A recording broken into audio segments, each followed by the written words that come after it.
Hello everyone, स्वागत है आप सभी का मेरे चैनल द डिवाइन टैरो में। कैसे हैं आप सब? उम्मीद करती हूँ सब हैप्पी होंगे, पॉजिटिव फील कर रहे होंगे, पॉजिटिव सोच रहे होंगे। मैं हूँ भारती सिंह। आज हम लोग करने जा रहे हैं टैरो कार्ड रीडिंग, जिसमें हम देखेंगे 3 घटनाएं जो घटित होकर रहेंगी आपकी राशि में दिसंबर के महीने में। इस रीडिंग को sun sign, moon sign, rising sign, date of birth नाम के अनुसार जैसे चाहे वैसे देख सकते हैं। ये कम्प्लीटली आपकी चॉइस है। अगर आपको अपनी राशि नहीं पता, डिस्क्रिप्शन बॉक्स में वीडियो के ठीक नीचे मैंने आप लोगों के लिए डिटेल्स डाल दी हैं, आप चेकआउट कर सकते हैं। ठीक है। किसी भी और जानकारी के लिए, पर्सनल रीडिंग की जानकारी, मेरे कोर्सेज की जानकारी या ब्रेसलेट रिलेटेड जानकारी के लिए आप डिस्क्रिप्शन बॉक्स और स्क्रीन पर चेकआउट कर सकते हैं। वीडियो पसंद आने पर लाइक, शेयर, सब्सक्राइब करें। और यस, ये रीडिंग जेंडर स्पेसिफिक बिल्कुल नहीं है, इसलिए थी था स्त्री पुरुष पे फोकस ना करें। आपको अच्छे से पता है आपका जेंडर क्या है, इसलिए कंफ्यूज होने की जरूरत नहीं। इसलिए सिर्फ और सिर्फ एनर्जीज पे फोकस करें। ये रीडिंग जो है मैं आप लोगों को कहूँगी बेस्ट क्या रहेगा, बेस्ट आप मून के हिसाब से, मून साइन के हिसाब से देखें तो ज़्यादा अच्छा। वरना अगर आपको अपने डेट ऑफ बर्थ के हिसाब से देखना है या नाम के अनुसार या किसी और तरीके से, तो आप देख सकते हैं। ठीक है। Let's start with the reading. शुरू करने से पहले मैं आपको बता दूंगी, अगर आप लोग मेरे को सोशल मीडिया प्लेटफॉर्म्स जैसे कि इंस्टाग्राम वगैरह और आप लोग फेसबुक वगैरह पे मुझे फॉलो नहीं कर रहे हैं तो जल्दी फॉलो कीजिए, बिकॉज वहाँ पर भी मैं आप लोगों के लिए वीकली पोस्ट और बहुत सारे पोस्ट डालती रहती हूँ। ठीक है। Let's start with the reading. जल्दी हम देखते हैं वो कौन सी 3 घटनाएं हैं जो घटित होने वाली हैं आप लोगों के लिए इस महीने। मेष राशि वालों, दिसंबर के मंथ में कौन सी 3 घटनाएं हैं जो आपके लिए घटित होकर रहेगी? चलिए देखते हैं कार्ड्स के बेस पे। यूनिवर्स मुझे बताएं फॉर मेष राशि। 7 of wands with 3 of swords. आप दिल देने से घबराएंगे। इस मंथ आप जो है इमोशनली कहीं पे भी खुद को इन्वेस्ट करने से दूर रखेंगे। जहाँ पर भी आपको अपने रिलेशनशिप में अगर बहुत ज़्यादा इन्वेस्ट करना है तो आप दूर रहेंगे। अगर किसी गर्लफ्रेंड बॉयफ्रेंड या कोई अफेयर वगैरह है तो उसमें भी आप डिस्टेंस लेंगे। आप एक स्पेस लेकर चलेंगे। आप बोलेंगे मेरे को मेरी फीलिंग्स नहीं शेयर करनी, मुझे इनिशिएटिव नहीं लेना है, मैं जो है थोड़ा खुद को प्रोटेक्ट करूँगा या करूँगी।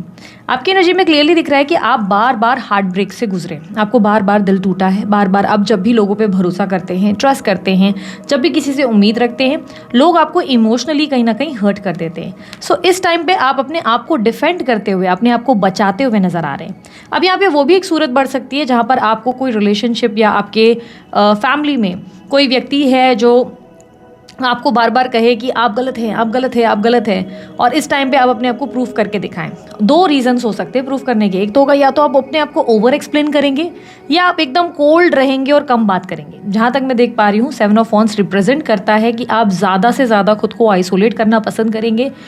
खुद को थोड़ा सा ऐसा रखेंगे कि यार तुमको जो सोचना है जाके सोचो, I don't have any more energy, मेरे पास और समय नहीं है तुम्हें देने के लिए। तो ये वो एनर्जी है जहाँ पर इमोशनली आप कंप्लीटली क्लोज्ड ऑफ हो और आप अपने आप को इमोशनली कहीं भी इन्वेस्ट करने से दूर रखोगे कि नहीं, आई कांट डू दिस, अभी मेरे लिए नहीं हो पाएगा। बार बार मैं ही लोगों को समझाता हूँ या चेस करती हूँ, पर लोग जो है मेरी इमोशंस को समझ ही नहीं पाते। इसीलिए इट्स बेटर कि अब मैं अपना दिल या इमोशनली इन्वेस्टमेंट कहीं पर भी नहीं करूँगा या नहीं करूँगी।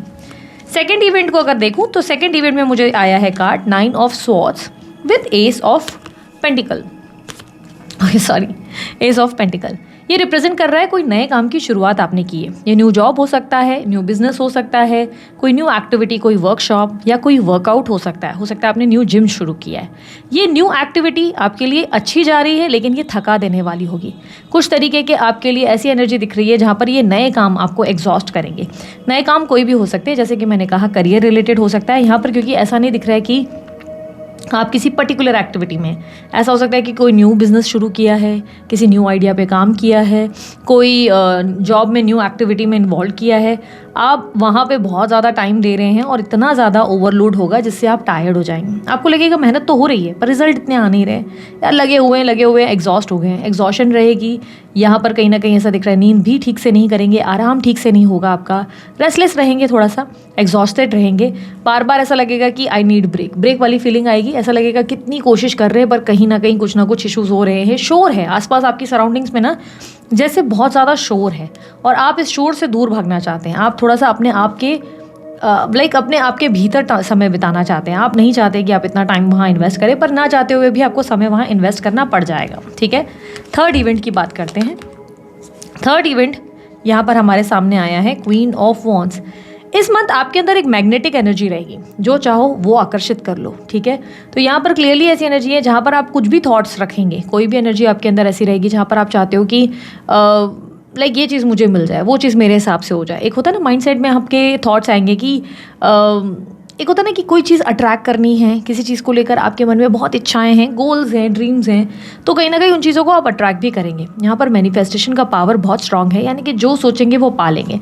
9 ऑफ पेंटिकल आता हुआ अबंडेंस, अचानक आता हुआ धन लाभ, अचानक से आती हुई कोई गुड न्यूज़ जिससे आप बहुत ज़्यादा एक्साइटेड हैं। क्वीन ऑफ वॉन्ड्स की एनर्जी रिप्रेजेंट कर रहा है कि आपने इस चीज़ पर बड़े टाइम से काम किया है, आपने इस चीज़ पर बहुत ज़्यादा काम किया है, आपके अंदर एक मैग्नेटिक एनर्जी भी आ रही है। अच्छा, इस मंथ मेष राशि वालों आपके अंदर अट्रैक्शन भी बढ़ सकता है, फायर बढ़ेगी, अट्रैक्शन बढ़ेगा, फिजिकल डिज़ायर्स भी बढ़ेंगी आपके अंदर की, ठीक है।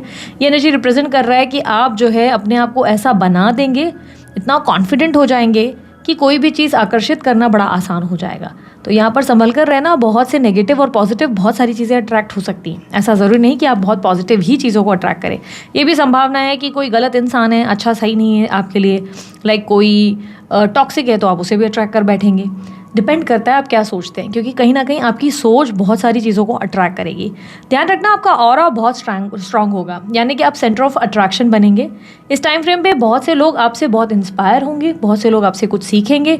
हर कोई आपके नॉलेज को ज़्यादा सुनना समझना ज़्यादा ज़रूरी समझेगा, उन्हें लगेगा आप नॉलेजेबल हैं, आपके पास बहुत सारा विजडम है, ठीक है। इसमें महिलाओं के लिए मैं कहूँगी जो स्पेशली हाउस वाइफ्स हैं या जो स्पेशली सेपरेशन से डील कर रही है, काइंड ऑफ डाइवोर्स, या जिनके बच्चों की हेल्थ की प्रॉब्लम है, वो किसी तरीके की स्पेल एक्टिविटी में इन्वॉल्व होने के आशंका लाइक पॉसिबिलिटीज़ दिखा रहे हैं। यहाँ पर स्पेल यानी कि कोई रेमेडी, कोई तंत्र वगैरह की चीज़ों में आप इन्वॉल्व हो जाएं, कोई टोटके वगैरह की चीज़ों में इन्वॉल्व हो जाए, यहाँ पर ये भी पॉसिबिलिटीज़ हैं। यहाँ पर मैं एक चीज़ आप लोगों को कहूँगी, नज़र लगने का खतरा है आपको। अच्छा, तंत्र वगैरह में अगर इन्वॉल्व हो रहे हैं तो अवॉइड करने की ज़रूरत है, ज़्यादा नेगेटिव चीज़ें हो सकती हैं, ठीक है। उसके अलावा मैं कहूँगी आप लोग जो है जितना हो सके नेगेटिव थिंकिंग को अवॉइड करना। नेगेटिव थॉट्स आपके अंदर जितने रहेंगे वो चीज़ें बिगड़ सकती हैं। और एक चीज़ जो मैं आपको बताने जा रही थी, इस मंथ आपको नज़र लग सकती है, काफ़ी ज़्यादा नज़र लगने के चांसेस है। बार बार आप देखेंगे कोई काम डिले हो जाते हैं, या हेल्थ बार बार ख़राब हो जा रही है, या अचानक से रेस्टलेसनेस हो जा रही है। किसी ने तारीफ़ कर लिया, अरे वाह आज तो आप क्या लग रहे हैं, और अगले दिन ही आप बीमार पड़ गए। आज किसी ने आपको बोल दिया कि अरे आज तो आपका काम कितना बढ़िया हो गया, अगले दिन देखेंगे उसी काम में प्रॉब्लम आ गई। तो इस मंथ नज़र बहुत लगेगी आपको। इस मंथ आपको जो है काफ़ी ज़्यादा अपने अंदर एक प्रोटेक्शन वाली एनर्जी रखने की ज़रूरत है। आप वो कैसे रखेंगे? देखो, सबसे पहले माइंड को तो बहुत पॉजिटिव रखना है, हनुमान चालीसा डेली सुनो, ठीक है। दूसरा, अगर इस धर्म के, हिंदू धर्म के आप नहीं हैं तो सेकंड आपके लिए बनता है salt water bath. Salt water bath ले सकते हैं, पानी में थोड़ा सा नमक डालकर रात को सोने से पहले उससे नहाकर सोते हैं तो भी आपके लिए बेस्ट हो जाएगा, ठीक है। अगर वो करते हैं, डेली करने की ज़रूरत नहीं, जब जब आपको लगे कि आपको नज़र लग रही है तब आप कर सकते हैं। नज़र लगने का सबसे इंपॉर्टेंट साइन सरदर्द ही होता है। बहुत ज़्यादा सरदर्द बार बार होने लगे, तबीयत बार बार ख़राब होने लगे तो समझ जाए कि इश्यूज़ हैं। दूसरा, उसके अलावा अगर आपको और कोई समझ में नहीं आ रहा उपाय कि यार सॉल्ट वाटर बाथ तो अभी नहीं हो पा रही, या हनुमान चालीसा तो हम रोज़ नहीं पढ़ पा रहे, तो आपके लिए ईविल आई आपको जो है ब्रेसलेट वेयर करना चाहिए। आप ईविल आई ब्रेसलेट जो है अमृतसर से बनवा सकते हैं। डिटेल्स आपके सामने स्क्रीन पर मौजूद है। और अगर आपको बार बार नज़र लगती ही रहती है, लेट्स से आप बचपन से ही बहुत बीमार रहते हैं, तो सिर्फ ईविल आई का ब्रेसलेट ना पहने, बल्कि उन्हें अपनी बर्थ डेट देके एक प्रॉपर ब्रेसलेट कस्टमाइज़ करवाएं, ताकि आपकी हेल्थ में परमानेंटली सुधार आए, ठीक है। सो यहाँ पर आप लोगों के लिए लास्ट कार्ड में निकालने जा रही हूँ एडवाइस का। यूनिवर्स प्लीज गाइड, एडवाइस क्या है मेष राशि वालों के लिए for the month of December. मेष राशि वालों, एक हाथ दे एक हाथ ले, जितना दोगे वही पाओगे।